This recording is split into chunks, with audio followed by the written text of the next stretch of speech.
కడుపులో ఇంత కుట్ర రాసుకుని మొహానికి ఇంత నవ్వు పూసుకుని ఎంత వినయం నటించారా మా ముందు. అయ్యారు మీరేమన్నారు అయ్యా అర్థం రేయ్, నిన్ను మా ఇంట్లో ఒక కుర్రాడుగా చూసుకున్నాను రా. అందుకే హేమ నువ్వు కలిసి తిరిగిన హేమ నీ ఇంటికి వచ్చినా నీ మీద నాకు వేసమెత్త అనుమానం కూడా కలగలేదురా. ఒరేయ్, హేమ చిన్నప్పటి నుంచి నా ఇంటి కోడలు అవ్వాలని అవుతుందని ఎంత మర్చిపోయాను రా. అలాంటి పిల్లని ఎగతన్నుకు పోయి నువ్వు పెళ్లి చేసుకోవాలనే దుర్బుద్ధి ఎలా కలిగిద్దా నీకు? బావగారు ఎంత అభిమానించేవారు. ఆయన రాసిన కావ్యాలన్నీ అంకితం కూడా ఇచ్చారే నీకు. అటువంటి మహానుభావులకి ఇంత స్వామిత్రోహం ఎలా తలపెట్టావురా అప్రోచుడా? ఒరే, ఆయన బ్రతుకుంటే ఇప్పుడు రా నీ దురాలోచన తెలిసి గుండె పగిలి సత్తుండేవాడు రా. ఇంకా ఎందుకురా వెధవ బ్రతుకు? ఛీ!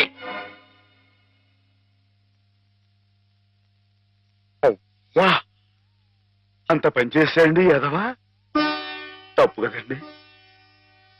ఎరా తెన్నింటి వాసాలు లెక్క పెడతావా? అసలు ఈ పుట్టగతులు ఉంటాయరా? ఇట్టండి వాడిని పట్టుకుంటావేరా? అదేనండి, ఇట్ట ఎవ పని చేస్తాను వదిలిపెడతాండి, నరికి పోగులు నీకేం తెలుగు అమ్మాయి గారి మీద నీకు నీకు పాడుబుద్ధలా కలిగిందిరా. నువ్వు మనిషిగా పశువురా, పశువు చెప్పుకోవడారా ఇలాంటి తప్పుడు చేస్తావు.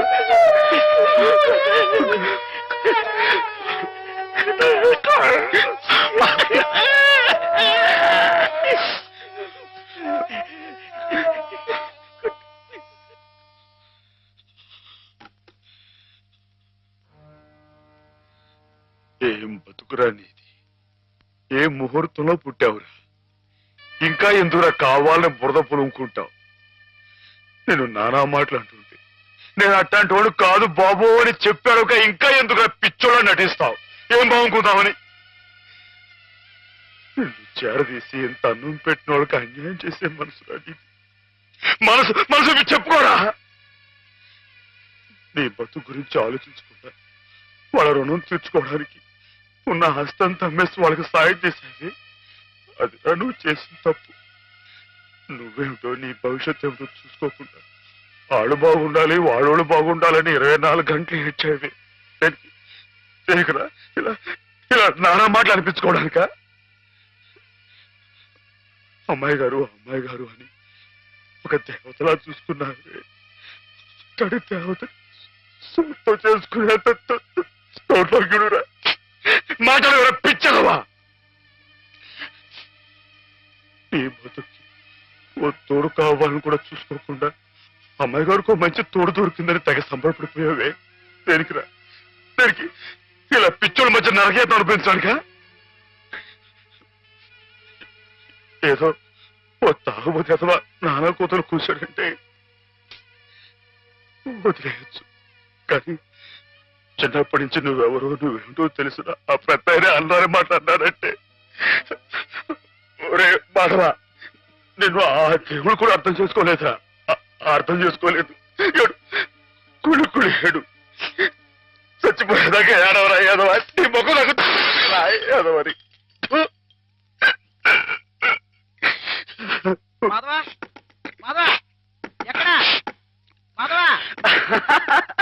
బయటికి రా. వస్తున్నా. లోపల ఏం చేస్తున్నావు? చెప్పకూడదు.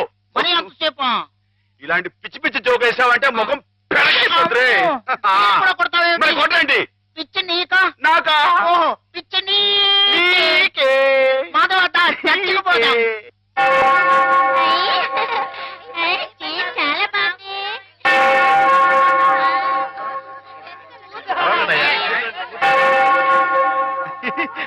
నేను ఇక్కడ వెళ్ళే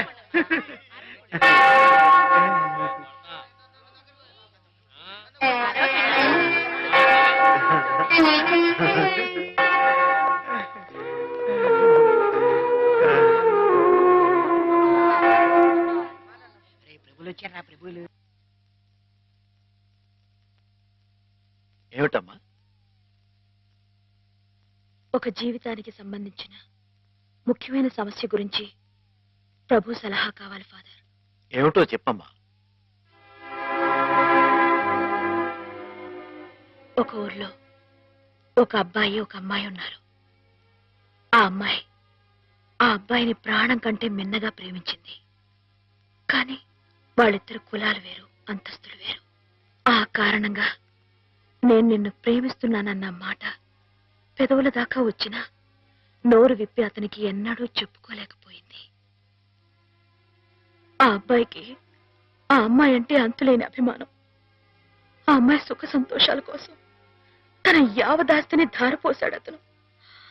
మానసికంగా శారీరకంగా చిత్రహింసల్ని భరించి గతి తప్పిన ఆ పిల్లని మళ్ళీ మామూలు మనిషిని చేశాడు. పెళ్లి చేసుకోవాల్సిన సమయం వచ్చినప్పుడు ఆ అమ్మాయి తనకి కొత్త జీవితాన్ని ప్రసాదించిన ఆ అబ్బాయిని చేసుకోవాలా? కట్టుబాట్లకి లొంగిపోయి మనసు చంపుకొని పెద్దలు కుదిర్చిన పెళ్లి చేసుకోవాలా? ప్రభువుని అడిగి చెప్పండి ఫాదర్. ఎవరా అమ్మాయి? నేనే ఫాదర్. మరి ఆ అబ్బాయి? నాకు అనవసరం. ఆ అబ్బాయి ఎవరైనా సరే నాకు అనవసరం. అటువంటి అడగకూడని ప్రశ్నలకు ప్రభు మేము సమాధానం చెప్పంగాక చెప్పం. అంతే. చెప్పం. ప్రభుని పిచ్చి పిచ్చి ప్రశ్నలు వేస్తారా? ప్రభు కోపం వచ్చి పైకి వెళ్ళిపోతాడు. నేను ఇక్కడ పైనున్నాను. ఇదిగో. ఆగండి. ఎవరైనా పైకి వచ్చారంటే తూకేస్తా. పోండి, దూరంగా పోండి. Helicopter helicopter. ఊరుకోవయ్యా.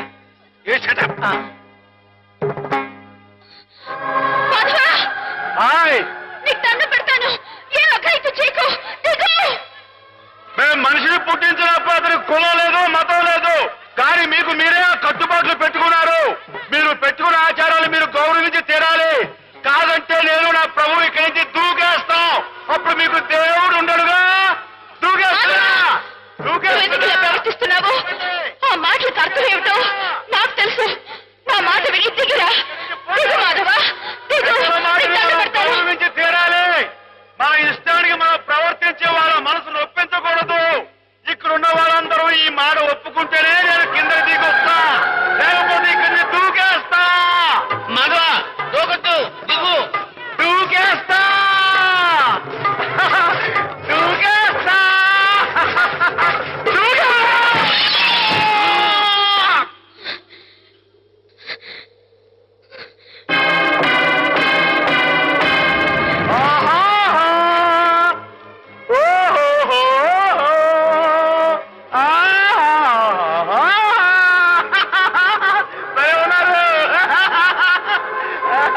మనసు నిండా మాధవుడు రూపం నిండున్నప్పుడు ఈ ఒట్టె కట్టెని నీకు అప్పచెప్పటం భావ్యం కాదనిపిస్తోంది బావా.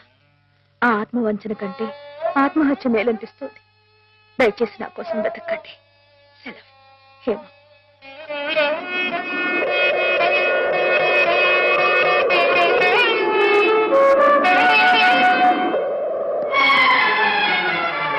మాధవ, మాధవ, రానుంది. చాలా ఘోరం జరిగిపోయిందయ్యా. ఏం జరిగింది? శ్రీపతికి హేమకి సలక్షణంగా పెళ్లి జరుగుతుందని పెద్దలు ఈ రాత్రికే ముహూర్తం నిశ్చయించారు. కానీ ఈ లోపు ఇది చూడు. ఏమిటిది? హేమ ఈ ఉత్తరం రాసిపెట్టి ఎక్కడికో వెళ్ళిపోయింది.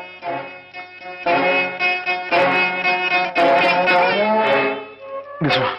నిజమే మాధవ. ఆవిడ తను చేసుకుని అనడంతో శ్రీపతి గారు ఎదురు తిరిగారు. హేమకి నేను అక్కర్లేకపోతే నాకు హేమ అక్కర్లేదంటూ వాళ్ళ కాలేజీలో పనిచేసే ఓ టీచర్మని అదే ముహూర్తానికి పెళ్లి చేసుకుంటారంటూ పట్టుబట్టు. లేదండి, అలా జరగడానికి వీలేదు. శ్రీపతి బాబు తప్పు కూడా అమ్మాయిగానే పెళ్లి చేసుకోవాలి. అది ఎలా కుదురుతుంది మాధవ? హేమ ఈ పాటికి ఏ గోదాట్లో దూకి ఆత్మహత్య.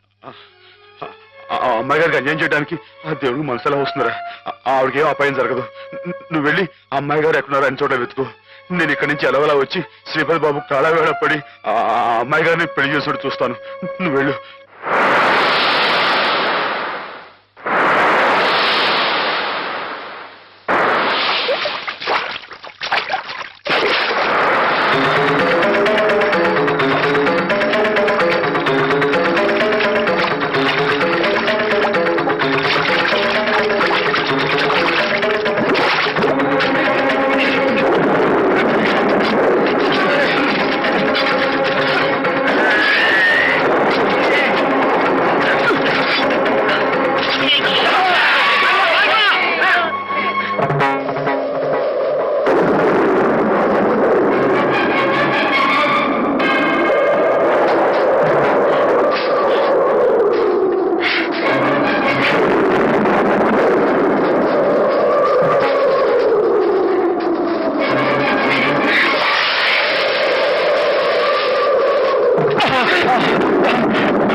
దొరికావు బే.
రామా, నీకోసం ఎదురు చూస్తున్నాం.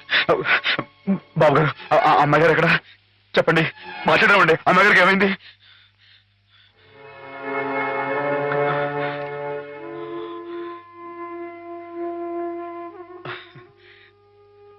బాబు, నేను విన్నది నిజమేనా? మీరు అమ్మాయి గారిని కాదని ఇంకెవరినో పెళ్లి చేసుకోవటం, ఏదేమైనా సరే ఆ అమ్మాయి గారి పెళ్లి విషయంలో మాత్రం అన్యాయం జరగకూడదు బాబు. నిజమే మాధవ, హేమ పెళ్లి విషయంలో అన్యాయం జరగకూడదు. అందుకే నన్ను చేసుకోవడం ఇష్టం లేక గోదావరిలో దూకిన హేమను ఒడ్డుకు చేర్చాను. నాకు ఇంకో అమ్మాయితో పెళ్లి జరగబోతోందన్న అబద్ధంతో నిన్ను ముహూర్త సమయానికి ఇక్కడికి రప్పించాను. హేమకు అన్యాయం జరగకూడదని నీ మనసులో గట్టి కోరిక కనుకుంటే నేను చెప్పినట్టు చెయ్యి. ఆ గోదావరి తల్లి నీకు హేమకు కూడా మంగళ స్నానం చేయించింది. సుముహూర్తం ఇంకో 15 నిమిషాల్లో ఉంది. అక్కడ కళ్యాణం వెతుకుంది. ఇక్కడ హేమ సిద్ధంగా ఉంది. ఇవిగో పట్టుబట్లు, ఇవి కట్టుకుని హేమ మెళ్ళో మాంగళ్యం కట్టు మాధవ.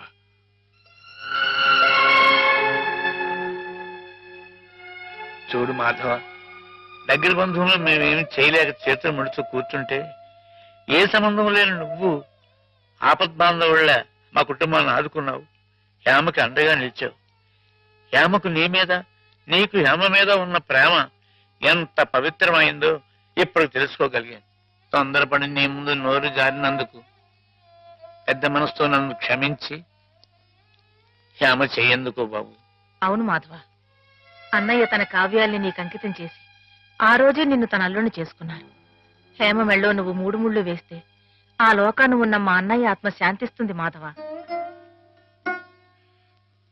లేదండి, ఇది జరగని పని. జరగని పని అంటే కులం గురించా నీ సమస్య మాధవ? నీలా యాదవుడైన కృష్ణుడు ఎవరిని చేసుకున్నాడు? క్షత్రియకన్య సత్యభామని చేసుకోలేదా? రాచకన్య రుక్మిణి చేసుకోలేదా? హేమ కూడా క్షత్రియకన్య మాధవ. మీరెవరు ఎంతగా చెప్పినా సరే ఎందుకో నా మనసు ఒప్పుకోవడం లేదు. ఆ అమ్మాయి గారు మీ సొంత మనిషి, ఆవిడ మీరే పెళ్లి చేసుకోవాలి. సరే అయితే, ఇందరింతగా చెప్తున్నా హేమ మనసారా నిన్నే కోరుకుంటుందని తెలిసినా కూడా నేనే హేమం చేసుకు తీరాలి అని నువ్వు పట్టుబడితే అలాగే చేసుకుంటాను మాధవ. కానీ పెళ్లి చేసుకున్న మర్నాడే హేమ నీకు ఇలా కనిపిస్తుంది.